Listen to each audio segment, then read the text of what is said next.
No, that's you? How many years ago? It was this summer. This summer? Huh.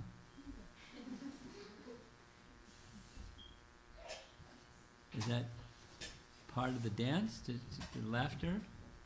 Yeah. They caught you at a funny moment, or? We had a photo shoot before, and then before the performance, and then. So you were goofing off? Yeah. It was That's not part of the dance, in other words. It's part of the dance. Like, Oh. I'm portraying Krishna and like stealing water. Okay. Wow, lots of little ones tonight.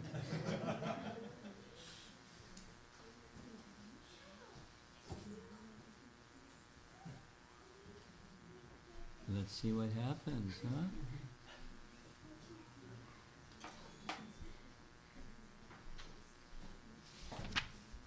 So this is part 4 of 4. Srimad Bhagavatam, Canto 1, Chapter 7, Text number 7.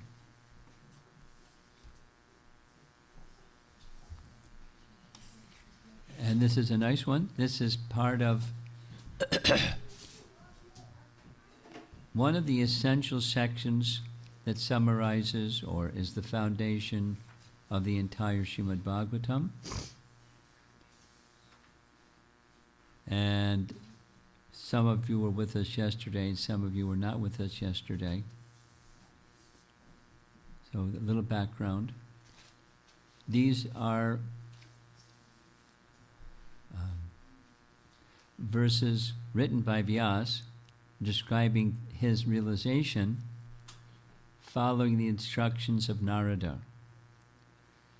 Vyasa had completed compiling all the Vedic literatures and writing Vedanta Sutra, the Shruti portion, Smriti portion, Vedanta Sutra, the Itihasa, Mahabharata.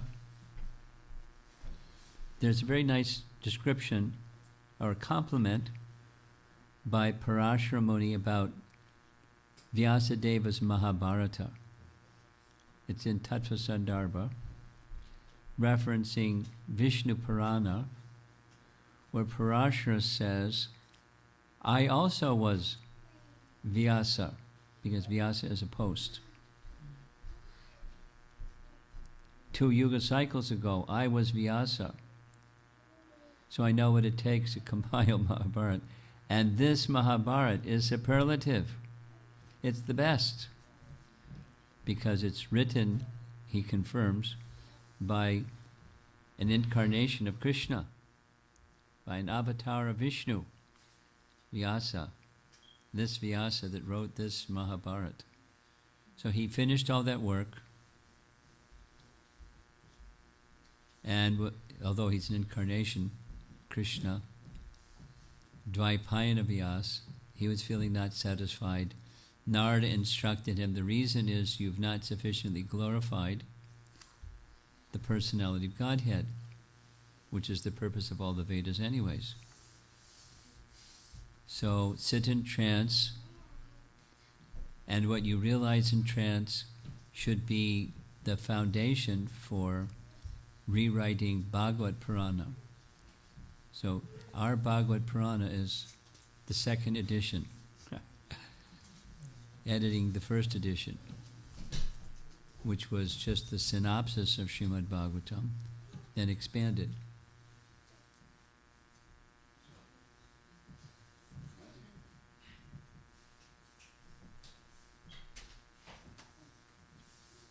Okay. So it started, the chapter 7 starts with Vyasa doing what Narada said to do.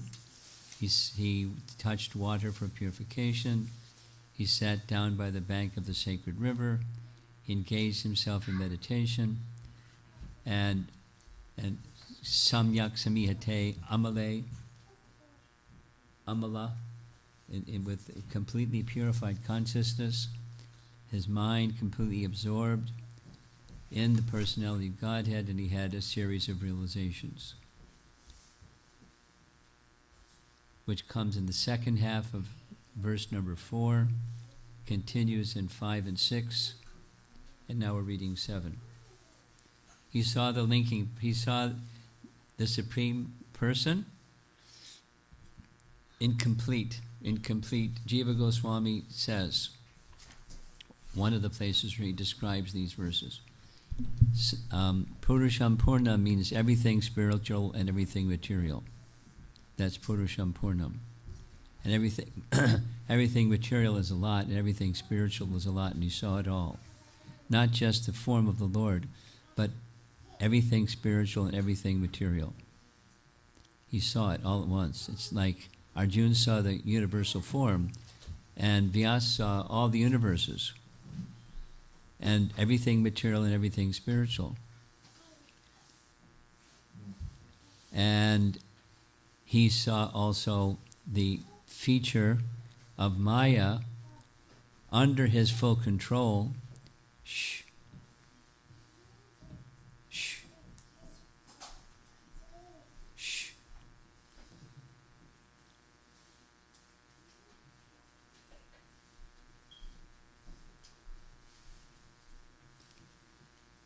That means the child should go somewhere because children are going to make noise, which is just fine, but they should do that someplace else.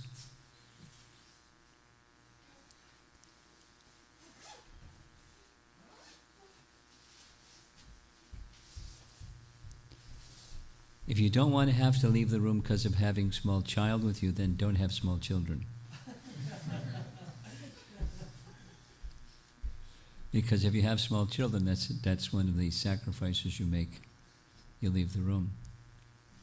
Or don't even come, because the children are going to make noise.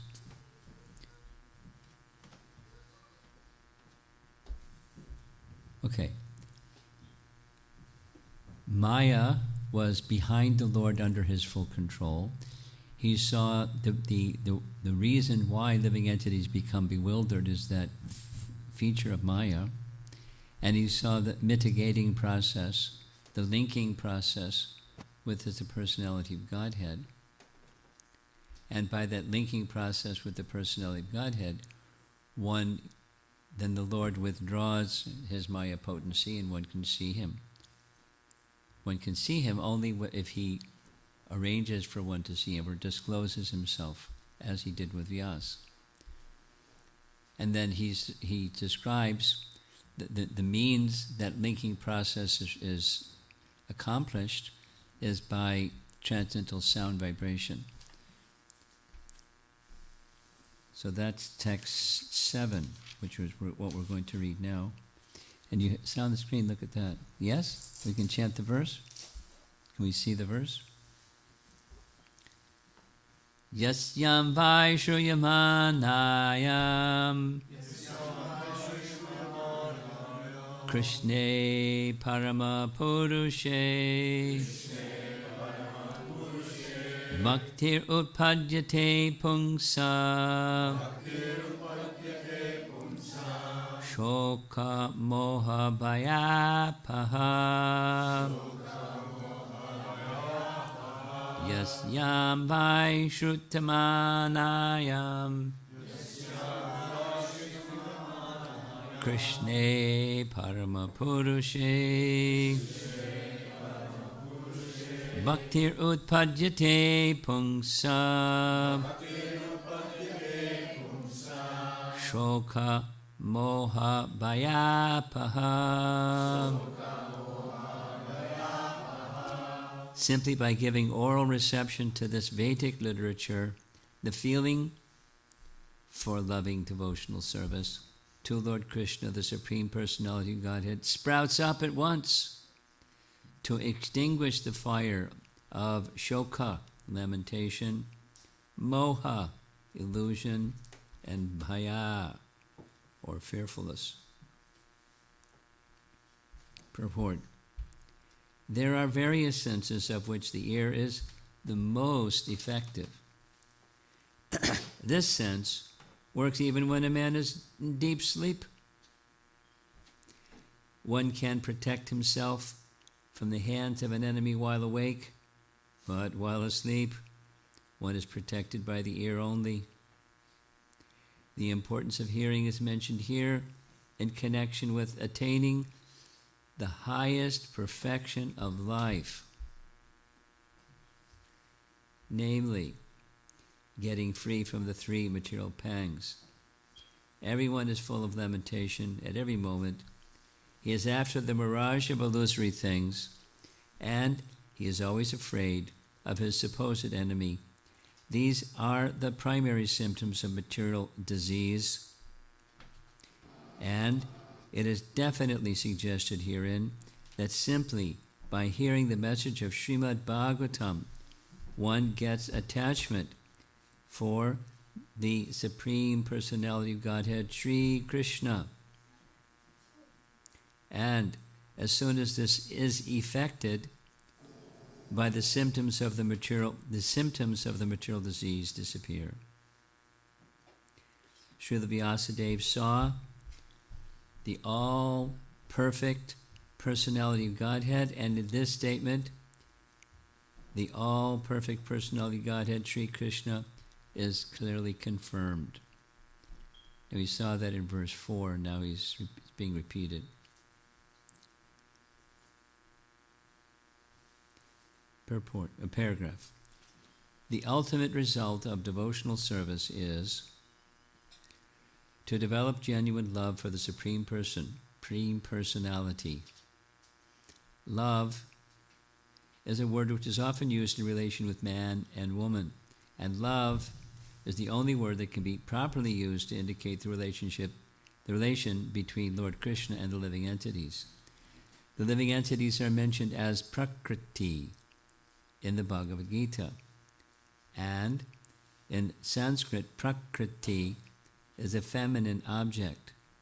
The Lord is always described as Parama Purusha, or the Supreme Male Personality. Thus, the affection between the Lord and living entities is something like that between the male and the female. Therefore, the term love of Godhead is quite appropriate.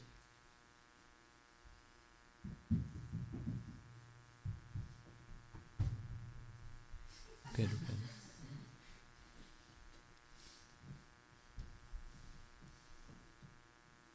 Did you understand that? Should I say it again? No, you understood it. Then let's hear you say it. The loving relationship between the Lord and the living entity is like between male and female. And explain why he's saying that. Because Prakriti is a feminine object, and if you add it together, therefore the term love of Godhead is kind of perfect. Okay, and Purusha is a male object. You're a good listener. Fantastic. I think I should just follow you, because I don't think I could do what you just did. How old are you? 11? 9. May you become a wonderful Vaishnava. Just from hearing. Just from hearing. With that kind of hearing, you're on your way. You're more than welcome. Loving devotional service to the Lord begins with hearing about the Lord. There is no difference between the Lord and the subject matter heard about him. The Lord is absolute in all respects, and thus there is no difference between him and the subject matter heard about him. Therefore, hearing about him means immediate contact with him by the process of vibration of the transcendental sound. And the transcendental sound is so effective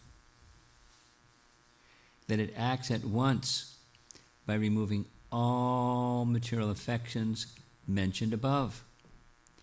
As mentioned before, a living entity develops a sort of complexity by material association, and the illusory encagement of the material body is accepted as an actual fact. Under such false complexity, the living beings under different categories of life become illusioned in different ways. Even in the most developed stage of human life, the same illusion prevails in the form of many isms and divides the loving relation with the Lord, and thereby divides the loving relation between man and man. By hearing the subject matter of Srimad Bhagavatam, this false complexity of materialism is removed, and real peace in society begins, which politicians aspire for, excuse me, so eagerly, in so many, well, lots of sound effects tonight. In so many political situations, the politicians want, oh boy, a peaceful situation between man and man, nation and nation, but at the same time, because of too much attachment for material domination, confirmed, there is illusion and fearfulness. Therefore, the politicians' peace conferences cannot bring about peace in society. It can only be done by hearing the subject matter described in the Srimad Bhagavatam about the Supreme Personality of Godhead, Sri Krishna. The foolish persons may go on holding peace and summit conferences for hundreds of years, but they will fail to achieve success until we reach the stage of reestablishing our lost relation with Krishna. The illusion of accepting the body as the self will prevail, and thus fearfulness will also prevail. As for the validity of Sri Krishna as the Supreme Personality of Godhead, there are hundreds and thousands of evidences from revealed scriptures, and there are hundreds and thousands of evidences from personal experiences of devotees in various places like Vrindavan, Navadvip, and Puri. Even in the Kaumudi dictionary, the synonyms of Krishna are given as the son of Yashoda and the Supreme Personality of Godhead, Parabrahman. The conclusion is that simply by hearing the Vedic literature, Srimad Bhagavatam, one can have direct connection with the Supreme Personality of Godhead, Sri Krishna, and thereby one can attain the highest perfection of life by transcending worldly miseries, illusion, and fearfulness. These are practical tests for one who has actually given a submissive hearing to the readings of Srimad Bhagavatam. Prabhupada is so hope-filling and encouraging, and kind of sounds like falling off a log. It's so easy. 1, 2, 3, boom. No more illusion. No more fearfulness. Boom.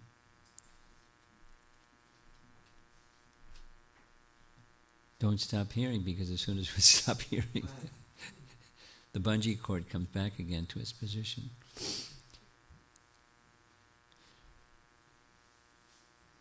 Maybe people from India don't know what bungee cords are. You know what bungee cord is, right? Anyone here not know what a bungee cord is? Oh, I thought so. You know those elastic things that have these hooks on the end, and you want to strap something in place, so you put a hook over here and a hook over there, and it kind of stretches, and then you unhook the hook and it goes back. So like that.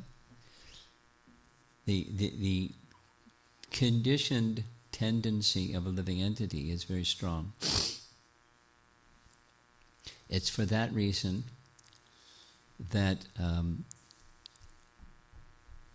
the hearing process is to happen regularly.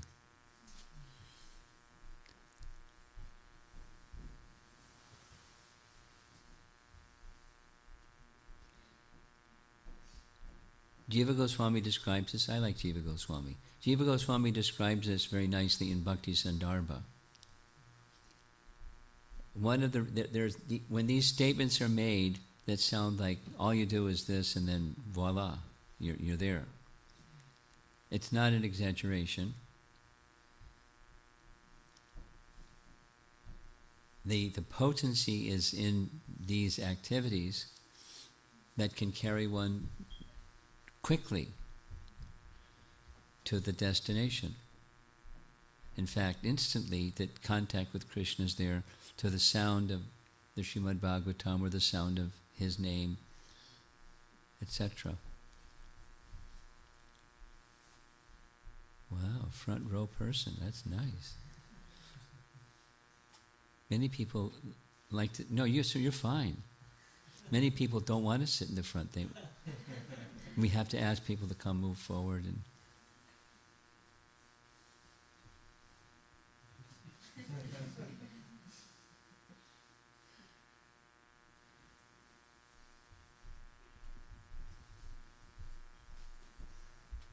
he explains why prolonged hearing is needed.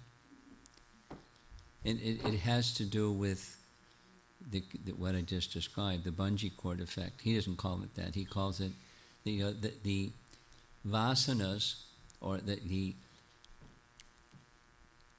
deeply ingrained tendencies, conditioned tendencies. There's impressions that come from senses, contacting sense objects. It's kind of like, a photo. And then the mind is like a photo file, and there's impressions of those, senses and the sense objects. And when there's a prolonged type driven by the modes of nature and driven by karma, a prolonged tendency towards such and such then takes the position of a vasana. You can scrub it up, but the tendency, the deep impression is still there. So it takes a while. He explains this in Bhakti Sandarbha. I mean, those aren't the words he uses. He's making reference to Scripture. Therefore, three things. Daily, over a prolonged period of time, with faith. Faith, specifically faith that this is going to take me to the destination I want to go to. So it's important to define the destination. Supposing you don't know the destination, you're not likely to get there, whatever that is.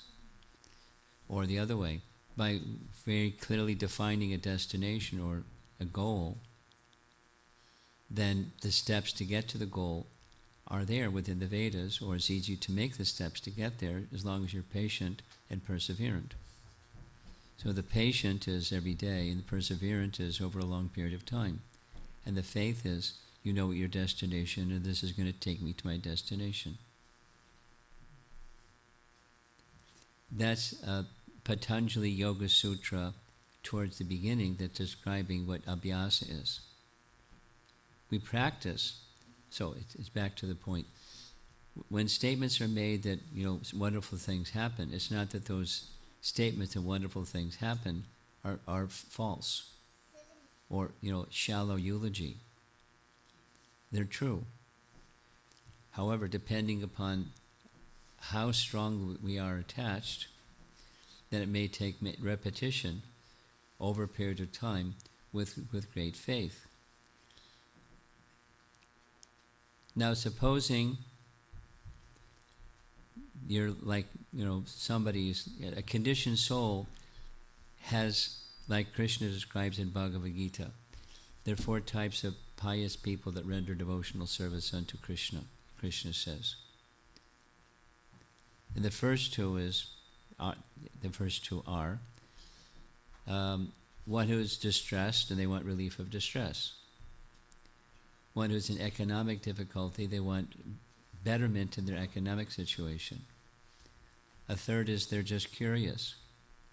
A fourth is they want knowledge. So it's different categories of I want, I want, I want, or I want. And when those wants are met, what happens? The impetus goes down.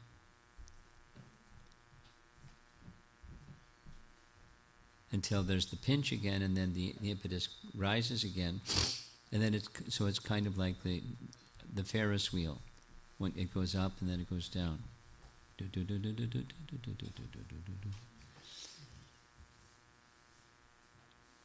Therefore, at a certain point, a practitioner of yoga needs more than just mitigation of something.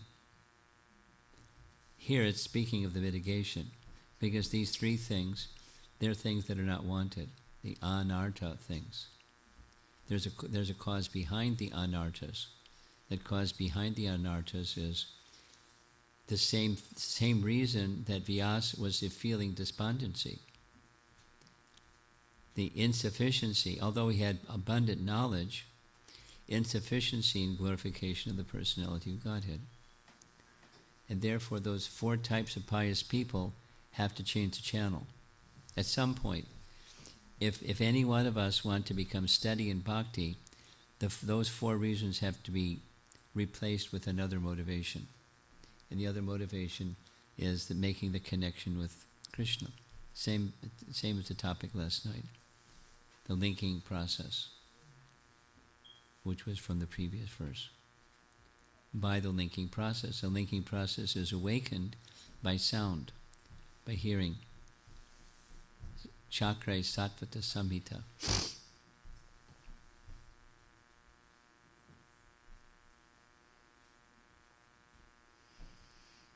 And again, as the discussion was yesterday, it's not just the mechanical hearing, it's the hearing with some intention. So it depends what your intention is, what your goal is. I want, or I want, that's an intention. And then the want is fulfilled, see you later Krishna. Or the submission subsides, because the impetus has now been satisfied.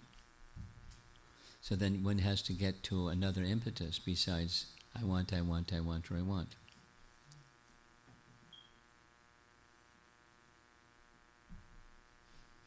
Not easy. Why is it not easy?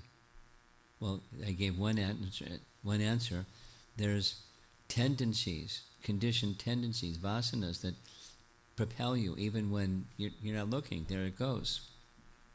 We're trying to do otherwise, and there it goes. Because it's a very strong conditioned tendency. Very strong. Prakriti moves. Now there has to be a spirit soul to move Prakriti, but because of our strong involvement with material nature, then the force of Maya moves Prakriti. And there we go, downstream. Even if you're trying to swim upstream, you're going downstream if the downstream is faster than you're swimming upstream.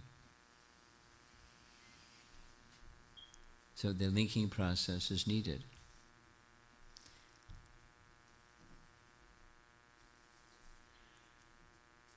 The Srimad Bhagavatam is a wonderful gift.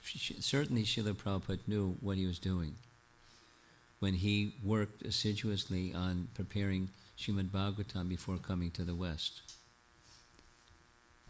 And then continuing and continuing and continuing and continuing and continuing. Sacrificing to uplift people through sound.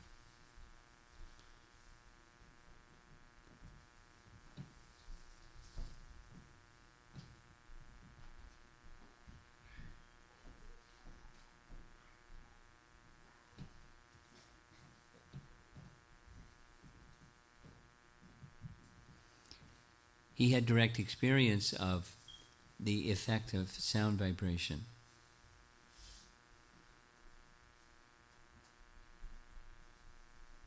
I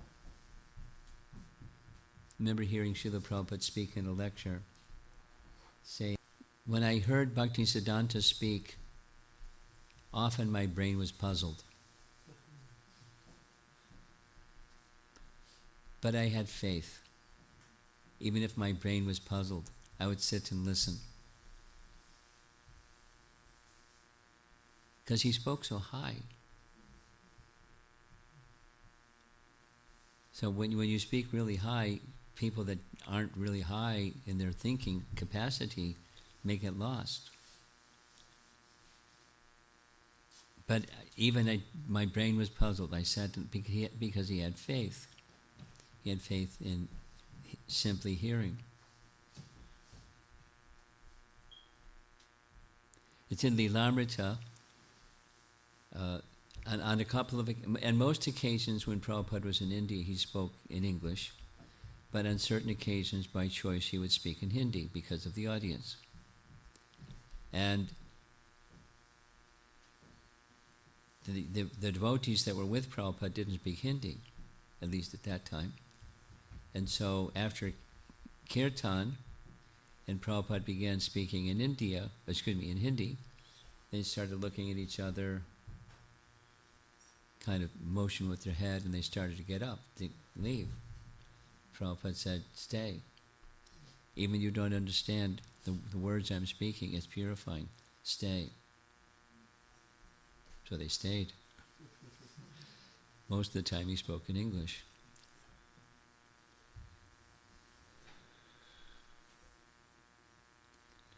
The message here, different ways of saying the same thing.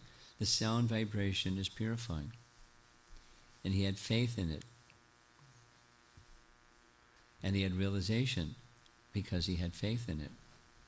And so that's what he did on behalf of Bhakti Siddhanta, on behalf of the disciplic succession, give teachings that were purifying for the audience, of course, making it as far as possible relevant and relatable to the audience. And who was his audience? The world.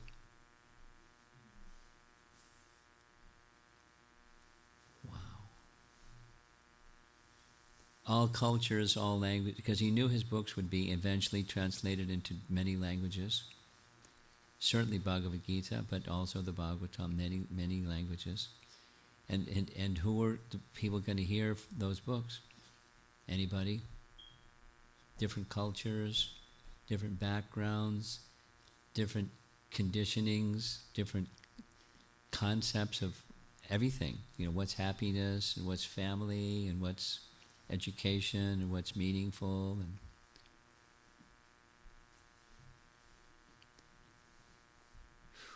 what a challenge.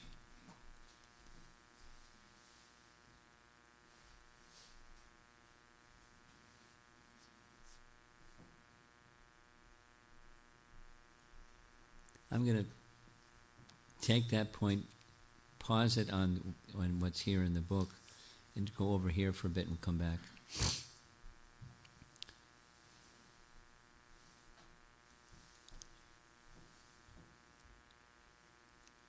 I became inspired by hearing from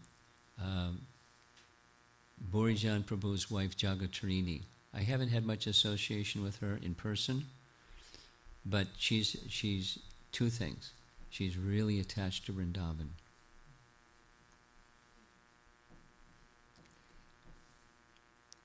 Modi recognized her for her deep attachment.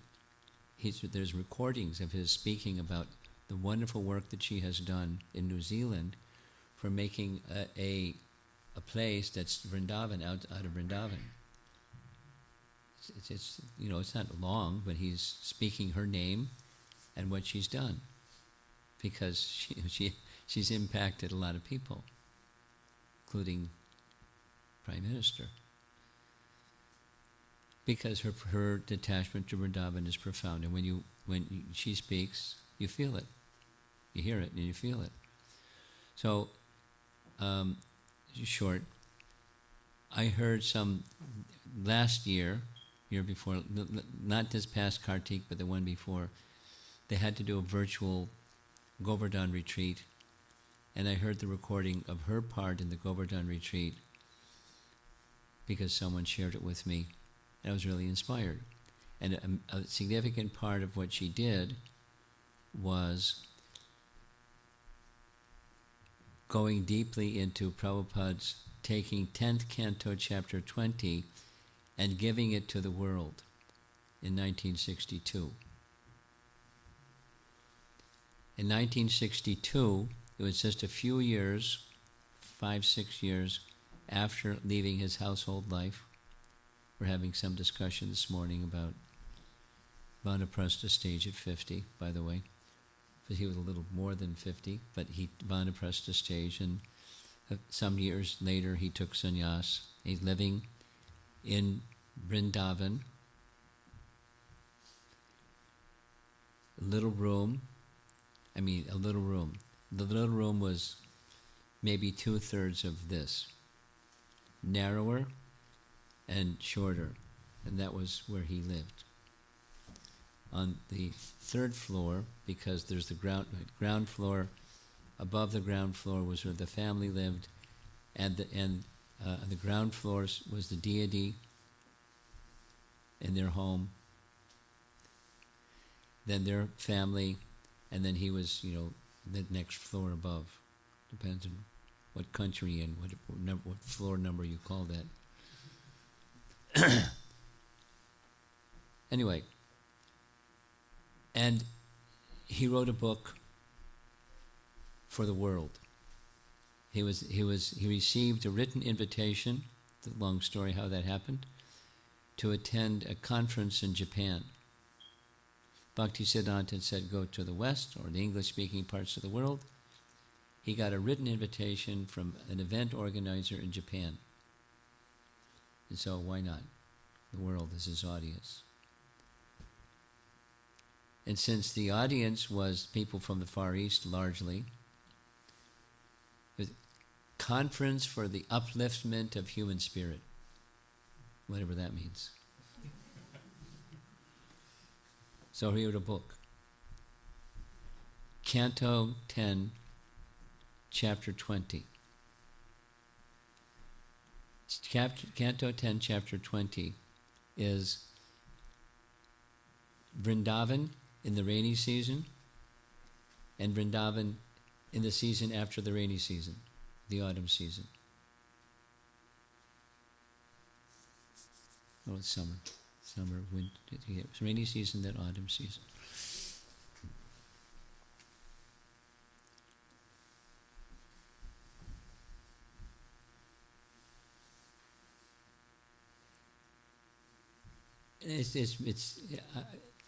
I've given a seminar on there's 48 verses to the little book, little book, Light of the Bhagavad. It's profound. He's taken the 18,000 verses of Srimad Bhagavatam and put it into a little book. By taking scenes of nature and taking lessons from the scenes of nature, because he understood that people in the Far East, they take lessons of life from nature. So he's being relevant and relatable to the audience. But even today, it's wonderful. He covers the whole, he even covers cosmology in one verse. He borrows a verse from 5th Canto, but he's giving them the entire Srimad Bhagavatam, the little small book, with short commentaries. Anyway,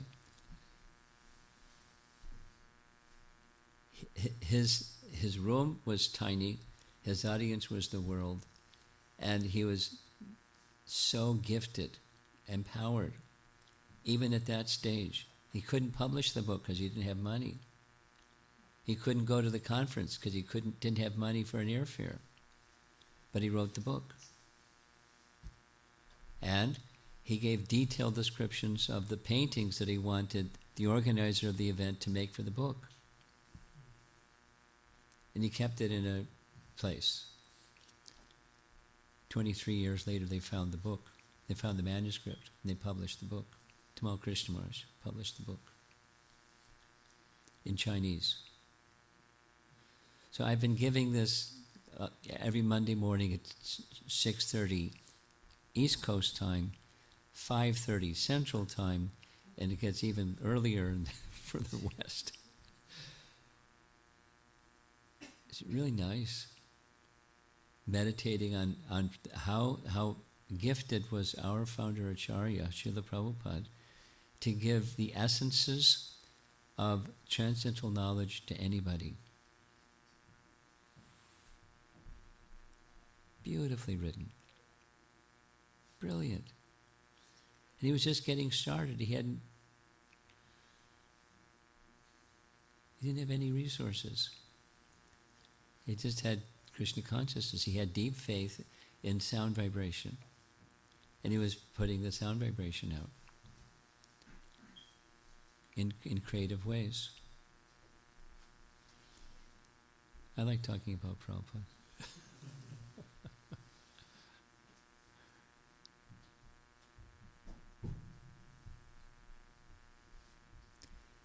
I like reading Prabhupada's books because that's what he was doing. He was investing his reader, his audience, in Krishna Bhakti in ways that just like this, because I'm speaking this way because that's what the verse is saying. The verse is saying that the pernicious effects of material existence is mitigated at once just by this sound vibration. And you give the regular hearing of this sound vibration and you're on your way. What if I'm covered? What if I'm weak? What if I'm, small? What if I'm proud? What if I'm foolish? What if I'm unqualified? What if? It's okay. Read anyways. Hear that sound vibration anyways. What if I don't understand? Fine. Hear anyways. With faith, regularly, over a prolonged period of time. That's abhyasa.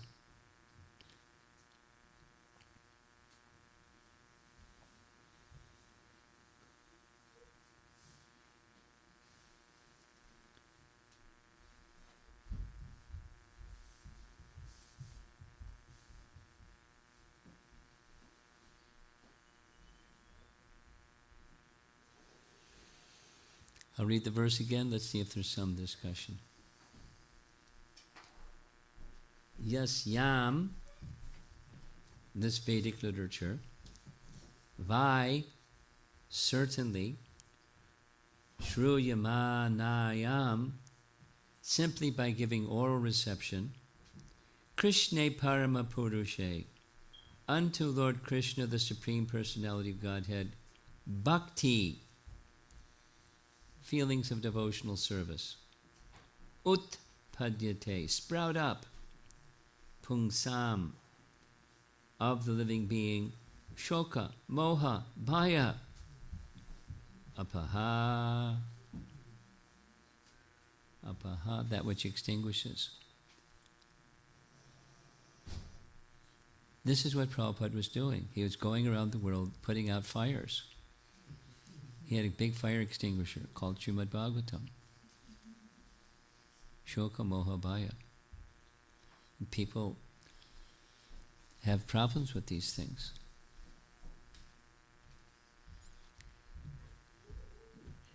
Misidentifying oneself, it's how many times is it repeated? So many times.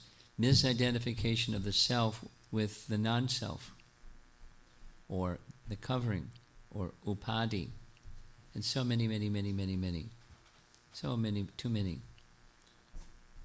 And the pious upadis are also upadis.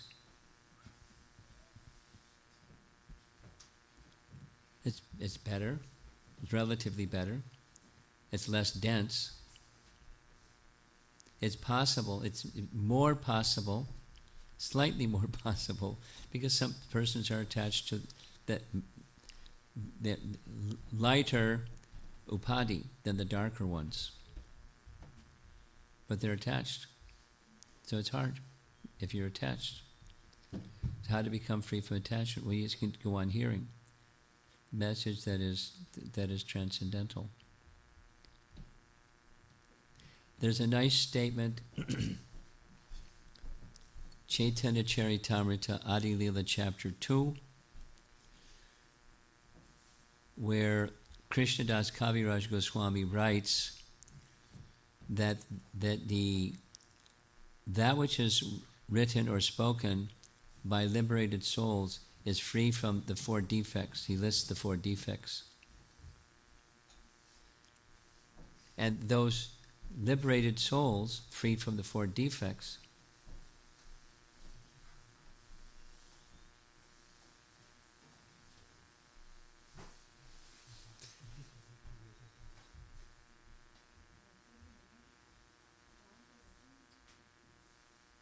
look what you started.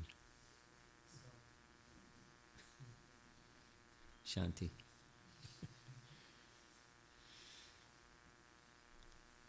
The 4 defects are, they're clinging to each one of us. And liberated souls means to go beyond those 4 defects. And those utterances of those liberated souls beyond the 4 defects is beyond the 4 defects. It's kind of real, it's sensible. 1 + 1 = 2.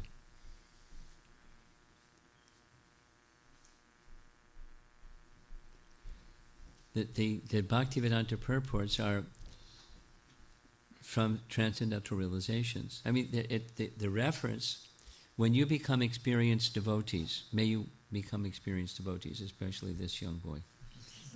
May you become an experienced devotee. And as you become an experienced devotee, you can go through practically, there's exceptions. Sometimes Prabhupada would write about current events.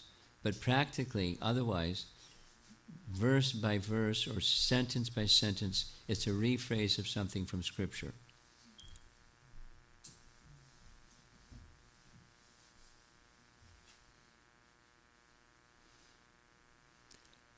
I had just a little sharing to reinforce that statement. Some years ago, I was teaching at the Vrindavan Institute for Higher Education. It was a 1-month course, 4 weeks. And one year, the topic that I chose, because I wanted to learn it, so one of the ways that I have to learn something is to teach it, then I can teach it because I've learned it, is Dasa Mula Tattva. What's that? Dasa Mula Tattva is a phrase that was used by Bhaktivinoda Thakur to explain the 10 essential teachings of Lord Chaitanya. It's classical, without going into all the background. Madhvacharya, Baladev Vidyabhusan, Bhaktivinoda Thakur. He drew from there its essential teachings. And he established these are the 10 essential teachings of Chaitanya Mahaprabhu, without listing them. And how many books did Bhaktivinoda Thakur write? 100 books. Try writing a book sometime. Try writing a Vyasa Puja offering sometime. 100 books. And on those 100 books, my research when I was teaching this course is something like over 2/3, almost 2/3 of those 100 books he covered, even if it's just by mention, Dasamula Tattva. In other words, it was an essential part of his teaching. So for 3 weeks, we went through the 10 essential teachings, one by one, backwards, forwards, up and down, and sideways, so that the students in the class knew what they were. The last week, I said, let's pick any chapter. So we picked a chapter 2 from Canto 10, Prayers by the Demigods, to Krishna in the womb of Devaki. That was the chapter. Prabhupada's translation and purports. Sentence by sentence by sentence by sentence by sentence. Which one of the 10 essential teachings is this sentence? And then that sentence. And that sentence. And they went like, wow. Prabhupada is just taking the message of transcendence and giving it to us in pablum form. Simple form, sometimes with reference to Scripture, but the essential teachings of Chaitanya Mahaprabhu, one after the next. And that's what our founder Acharya gave us. And that's all the way in the 10th canto, what to speak of here, this first canto. This is foundational first canto, second canto. And so, elegantly and eloquently and masterfully and relevantly, giving again, very patiently, again and again, and again and again, and again and again. Why? Because repetition is necessary when you're thick, or there's attachment to the temporary. And to get to beyond the temporary, you have to go through that process of hearing it again and hearing it again. And eventually a little light goes on. Oh, let me hear that again. Now I'm starting to get it. So, why? Because he wanted people to be happy. Because the happiness is by this method. And the negative is dismissed. Shoka, moha, and bhaya. Dismissed or diminished, and then eventually dismissed.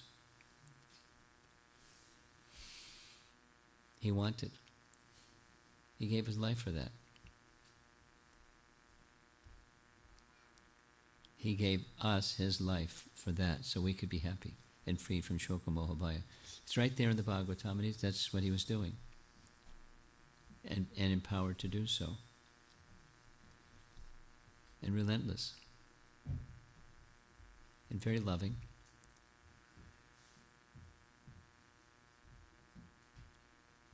And empowered. So, read Prabhupada's books. Again and again and again. And discuss Prabhupada's books again and again and again. And, these 4 verses, you can go over them on your own. 1, 7, 4, 5, 6, and 7. I chose to speak on these because I'm a fan of Jiva Goswami, and in his Sandarbhas he covers these 4 verses multiple times. And from different angles, according to what his subject is, which of the Sandarbhas he's dealing with. But right in the very first of the 6, he touches the very important verses. Okay, so let's see if there's some discussion.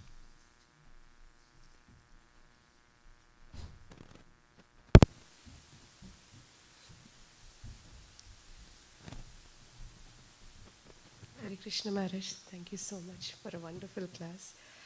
You mentioned in the beginning the I want, we should get away from that. And later you said, read anyway, hear anyway. And for me, I feel that I need some impetus to do that. Is that You need some impetus to do what? to read and hear. So is it okay to keep, is impetus some kind of setting some smaller goals? Yeah. But don't put words in my mouth. What I didn't say is get rid of them. I mean, we're conditioned, so you get rid of them, and then what's left? If I don't have what's left, then I'm nihilistic. We don't say that. Go beyond them, not get rid of them, and go beyond them to a higher. What's beyond them? That's higher than. The goal is not to become desireless, is to transform or to spiritualize desire. So your question specifically was, is it okay to have little goals? Yeah. Have goals in the direction of where you want to go. And identify where you want to go carefully. And then you can take steps to get to where you want to go. So what's the goal? What's the long-term goal?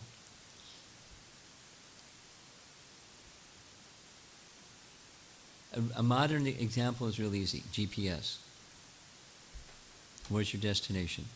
If you don't put your destination in the GPS, so what's your destination? Not, what's the mission of human life? Na te vidu. How many times did Prabhupada repeat that phrase? Na te vidu. Sva arta gitim hi Vishnu. You heard Prabhupada lectures, you know that one is like over and over. They do not know. So, know what the goal is, put it in your GPS, and then take steps to get there. It doesn't mean become desireless. It doesn't mean that, the I wants have to disappear. You just align them with the goal. Don't rely so much upon them as your impetus. Rely upon achieving the goal as your impetus, the long-term goal.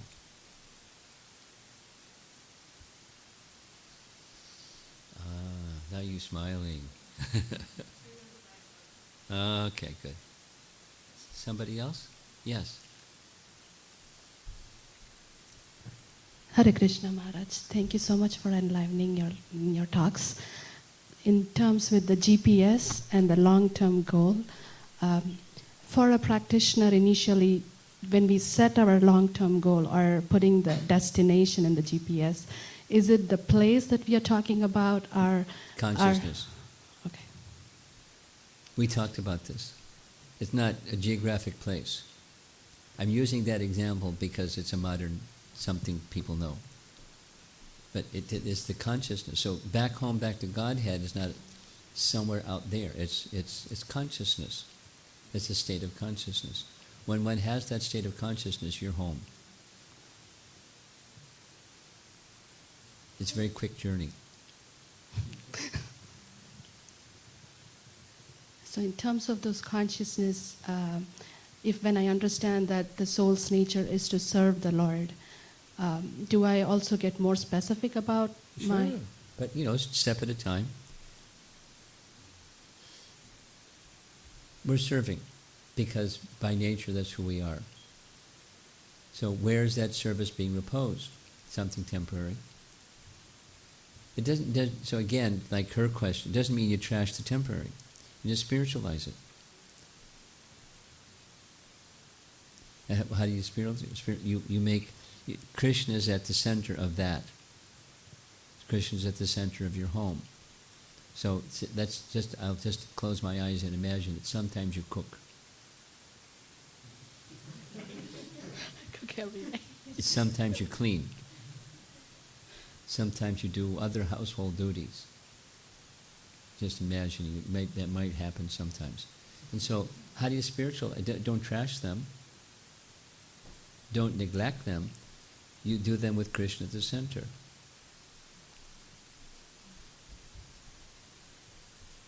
So then comes, how do I do that?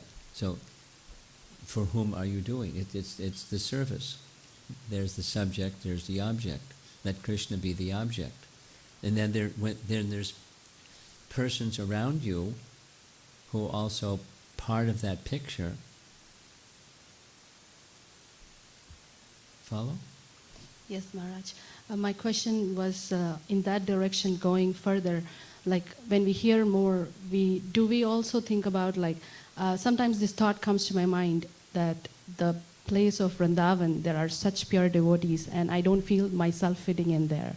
But I really want to go there, but I feel I'm a misfit there. So some kind of a contradict happens between my I want to, I would love to, or is that what the Lord wills? So there is so much going on in my thought process.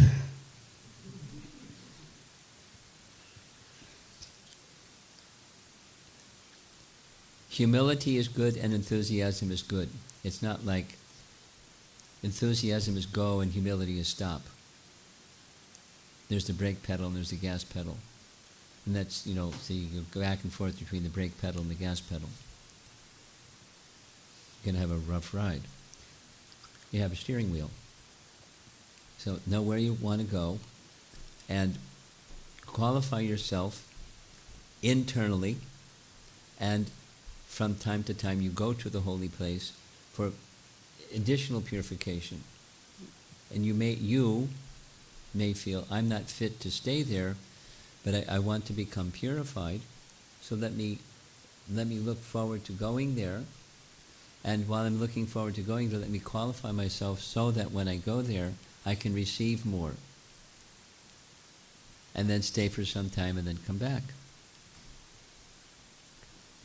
And think, wow, it was a wonderful experience. I feel enlivened, I can't wait till the next time I can go. And then there's the anticipation. So it's qualify yourself. Don't just put, the negation part, the false humility is you put yourself down. So don't do that.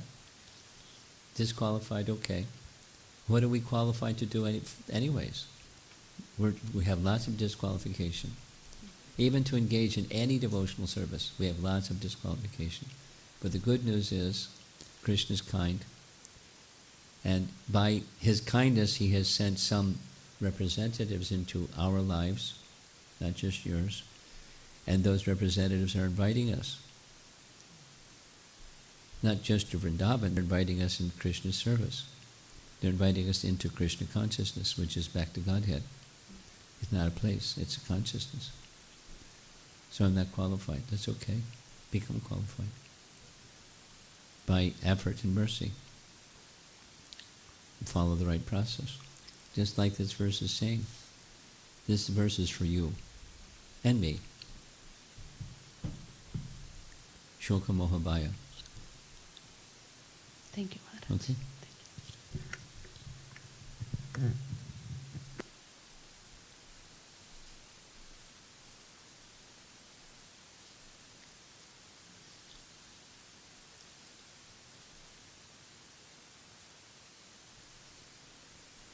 Hare Krishna. It works. Maharaj, I was wondering if you could say something about the relationship between the experience of suffering or realization of suffering and the receptivity of the message of the Srimad Bhagavatam. And the receptivity of? To the message of the Srimad Bhagavatam. Because, like in my personal experience, sometimes you may be reading, or I was reading, and I think, oh, that's too heavy, let me kind of compartmentalize it, put it over here for later or something like that. And then you maybe have some kind of profound experience of suffering, and then all of a sudden, oh wow, this is much more pertinent and relishable because I can actually absorb it. Well, it sounds like you just answered your own question, but there are other circumstances that increase receptivity than, misfortune and the suffering that comes with misfortune.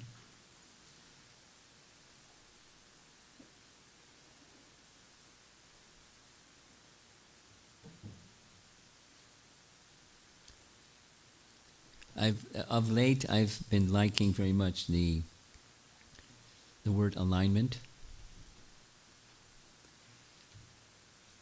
We talked about it a little bit,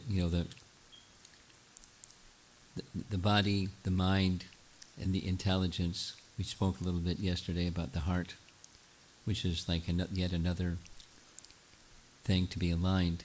And there was a discussion about what does from the heart mean. Or serving from the heart, or chanting from the heart, or living from the heart, or receiving from the heart. So, suffering can bring a shock to the whole system where it's something like you hit the reset button and it's not business as usual anymore. It's something extraordinary and exceptional. And in those conditions, one naturally is calling out more from the heart, like, I want relief. But it's the alignment principle, and the complacency dislocates the alignment into our conditioned state. Practice means over a period of time at least to strive for and maintain the alignment, that what my body does, what my mind does, and what my desire to serve says, there's some alignment, my heart, and that you strive to keep that channel open or aligned at all times. So your question specifically is, what's the correlation between suffering and proper hearing or better hearing and receiving receptivity of the message? a bang in the side of the head may be necessary, or supposing it's not just a bang on the side of the head, supposing there's somebody who's close to you and they see that you're kind of becoming inattentive or lax or complacent or something, and just like, tap you or elbow you, or is everything okay? Are you tuned in? So that can be another, just sadhu sangha, to keep that alignment going in the right direction.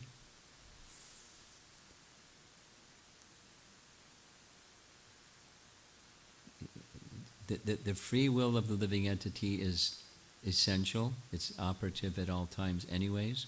And to align that free will, your free will, mine, every one of us, with our understanding, limited as it is, what the goal is. And that also needs to be refined and redefined and so forth. So striving, impetus for striving can be suffering, but striving with whether there's suffering or not, just like the 4 types of pious people, and I want relief from the suffering. Eventually, the sufferer needs to come to a position of making a commitment, internal commitment, for something higher than just mitigation of suffering or mitigation of material existence. Eventually, for higher stages of Krishna consciousness, it's making the connection with Krishna stronger and stronger. This alignment principle. That's the heart. That's what I want. And then it becomes more than want. It becomes who you are. And then the body and the mind will more likely comply if that's what's strong within. The suffering part is at an earlier stage. This is my sense anyways. At an earlier stage of bhakti. It may be helpful that this discomfort or suffering, or whatever the right word is, that's Krishna's mercy to help you get aligned again, or alert to the mission, the purpose of my life.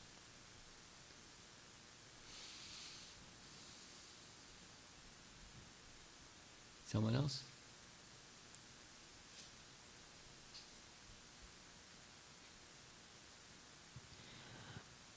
Maharaj, I just want to go off of what Jagor asked, because I was thinking that he is fortunate because oftentimes it may be that when people experience deep suffering, they give up instead of going deeper into.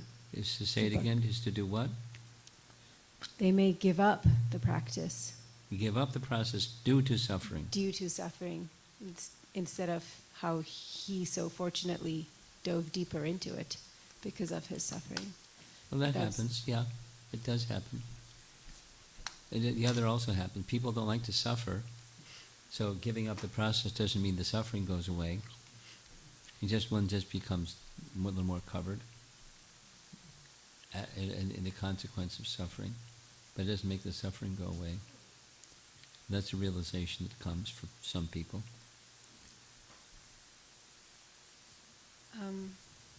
It was really more a comment, but I've been wondering, how can we help someone who is contemplating giving it up or giving up the chanting? Well, you know my answer to that. It depends. Depends on you, depends on the person, depends on the circumstance, depends on what's going on, their capacity.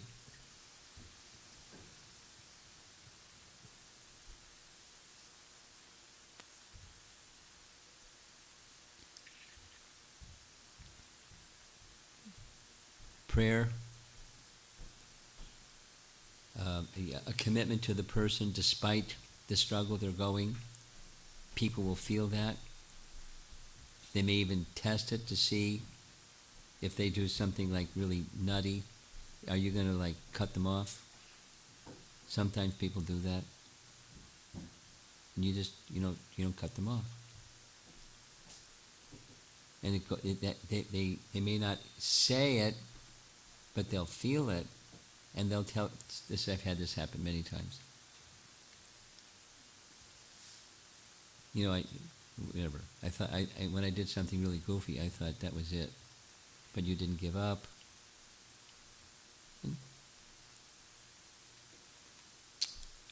So prayer, an ongoing commitment to the person, regardless of the covering and the configuration of the covering, commitment to the soul.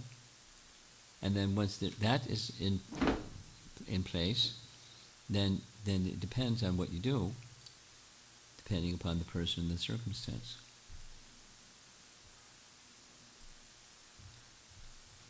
But one of the essentials, I'll say it again, is the person should know that you're available, you're reaching out proactively, and you're available whenever they want to connect, and a shoulder to lean on or something like that.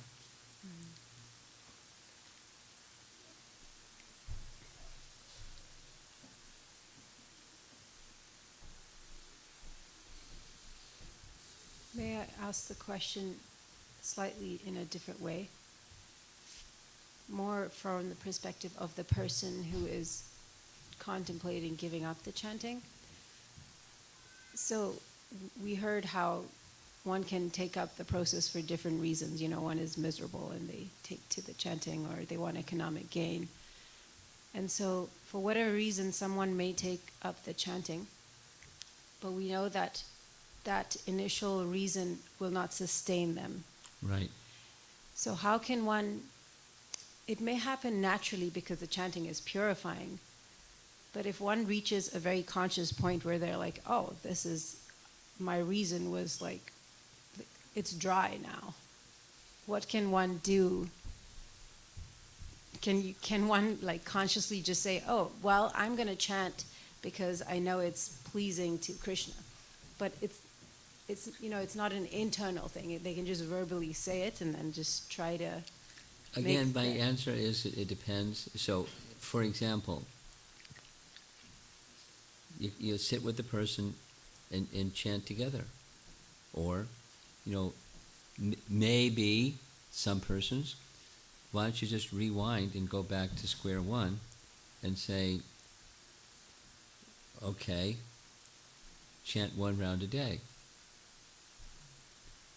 But, not the kind of chanting you were doing before, purposeful, etc., etc. I mean, depends on the circumstance and the person, what you might say to that person, or is what someone might say to you if you're that person, what might move you if you got to that stage.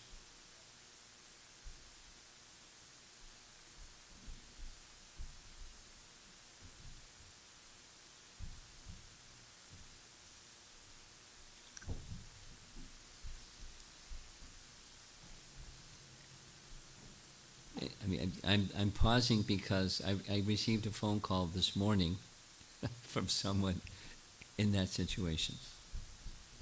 In the course of the conversation, they used the word manic about 8 times. And I don't know what that means to them. I know what it means to me, but I don't know what it means to them. But despite that manic thing that they kept saying, they want to restore, anyway, they had stopped. And now they're in the stage where they want to restore. And they have to, it's slowly rebuilding.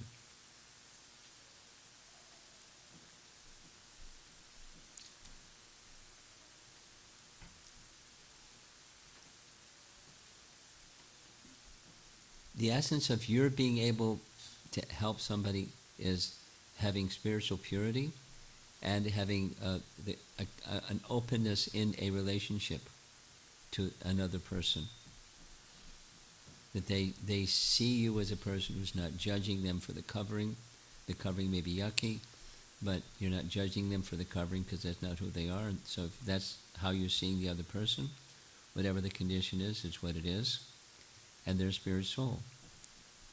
And then whatever way mindfully you can help them, and that you have a sense from them, their side, they can receive from you, you do that. Whatever modicum or modest amount that is, on the spiritual platform, soul to soul with Krishna at the center. That's my recommendation. Then it very much depends on so many variables.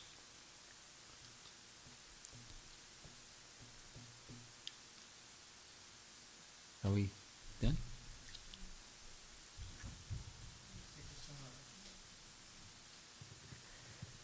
One thing I really want to say before I ask my question, your love for Srimad Bhagavatam or your attachment for Srimad Bhagavatam is so contagious. Thank you.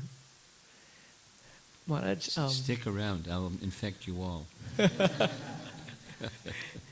Maharaj, I was just contemplating on this verse which we were speaking today.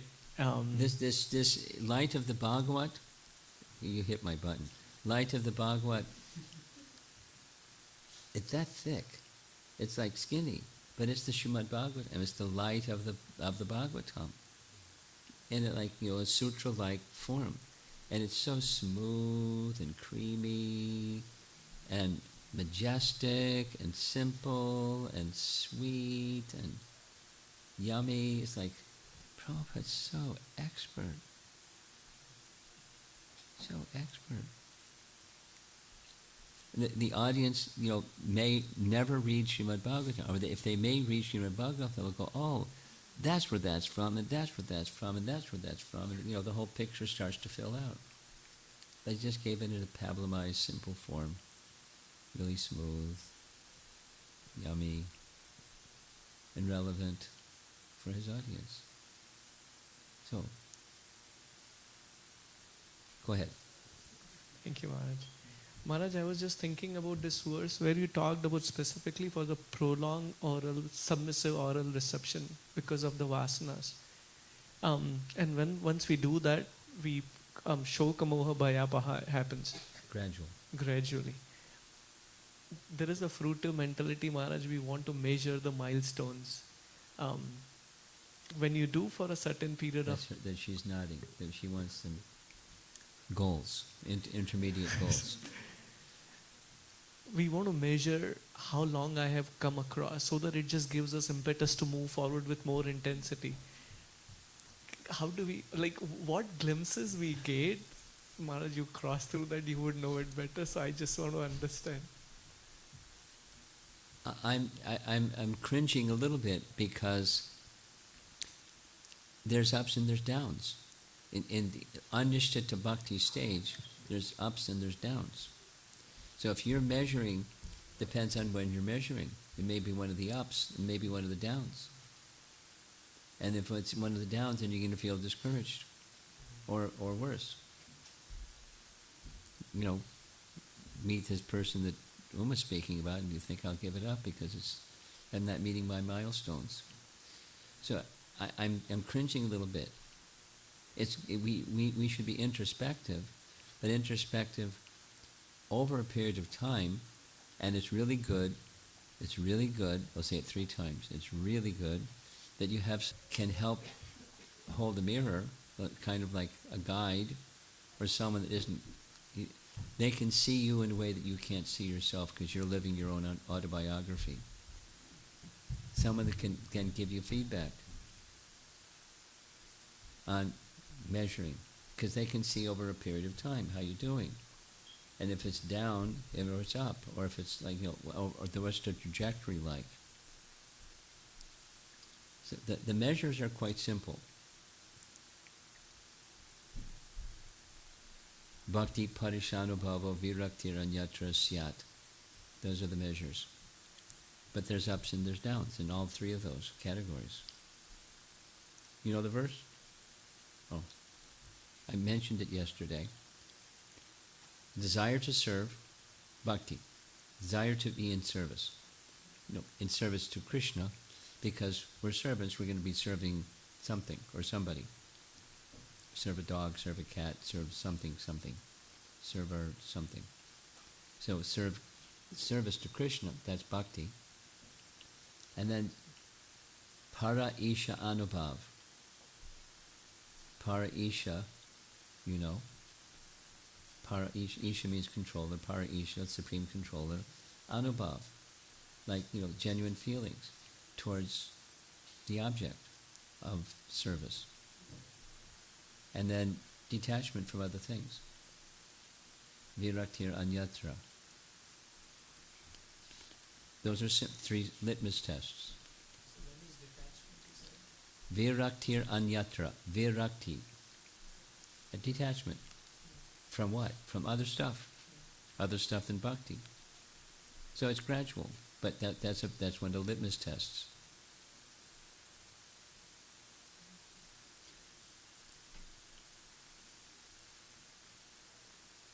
And then it gets more subtle. There's subtle attachments.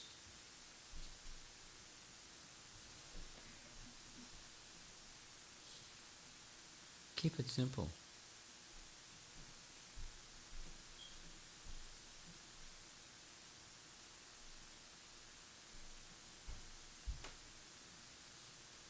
And have good association, someone that can partner with you or guide you or be a friend that isn't going to judge you and can help you see how you're doing, and they can help you see your blind spots. We had this really nice exercise somewhere, I won't say where, who, and all that. This subject came up, so we drilled on it. And there was a little, partnering and someone to help me understand what my blind spots, I'll help them understand, and then we support each other and kind of work on what our blind spots are. So those are little incremental steps, because those are things that are holding us back.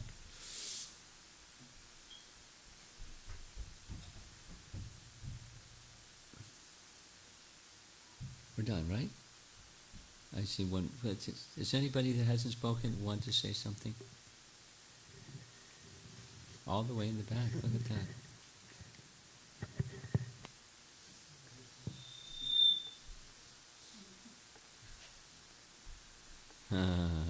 Hare Krishna Maharaj. Hare Krishna.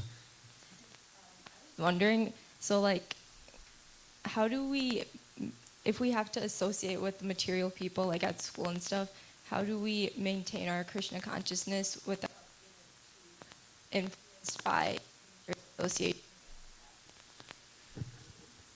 Classic.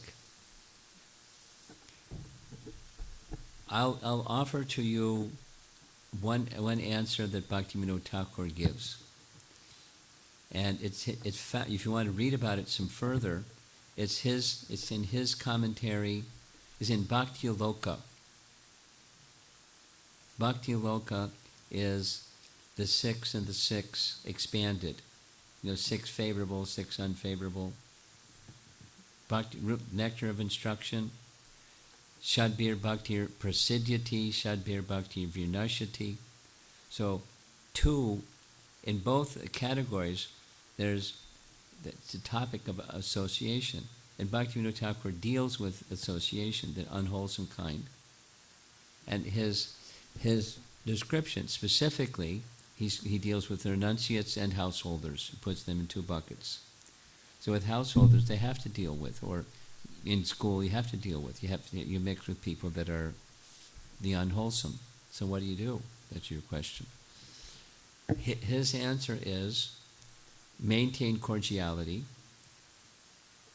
How are you? How's the family? In business, in the workplace. But confidential matters, that's reserved for the sadhu sangha. And he doesn't say this, but this is my added answer. It's a little bit similar to what I said to Uma. That is, try to see their spiritual identity, and there's a covering of that spiritual identity that's, whatever it is, it's unwholesome, it's toxic, or whatever it is. But underneath or beneath there's a spiritual entity, and that spiritual entity is suffering because of the toxicity. So you don't want to take the toxicity upon yourself, but you're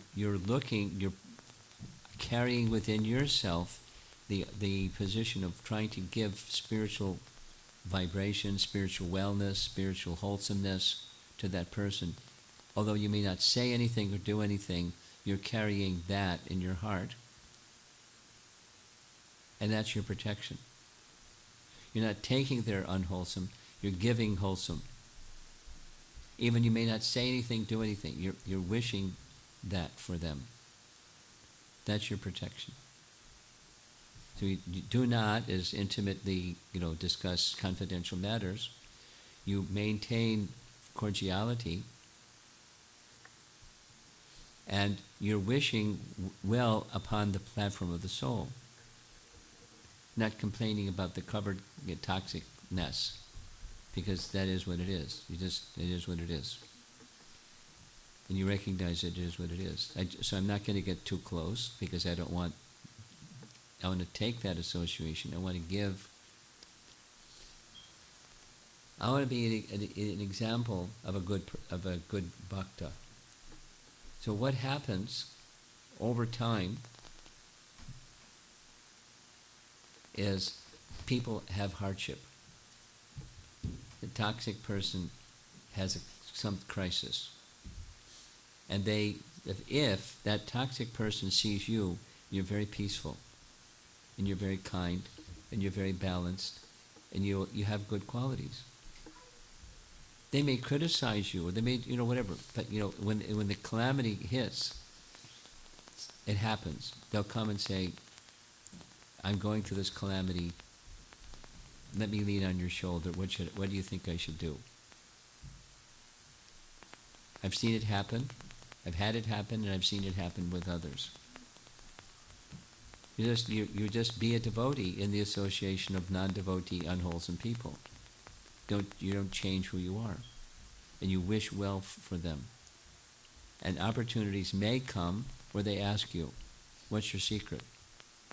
Or I have this thing hit me in the head, and I don't know what to do. Do you have any advice for me? Because you're so calm and so peaceful and so kind. There's something going on inside there, so tell me. And then, titrate, just a little bit at a time, not too much, depending upon how the responsiveness is. It may not happen, but the opportunity for it to happen is being set up by how you're conducting yourself in that toxic atmosphere. The door, you're leaving that door open, and the other doors are, disinfected. Okay, thank you, Maharaj. I'm going to end. Thank you very much. Prabhupada ki jai.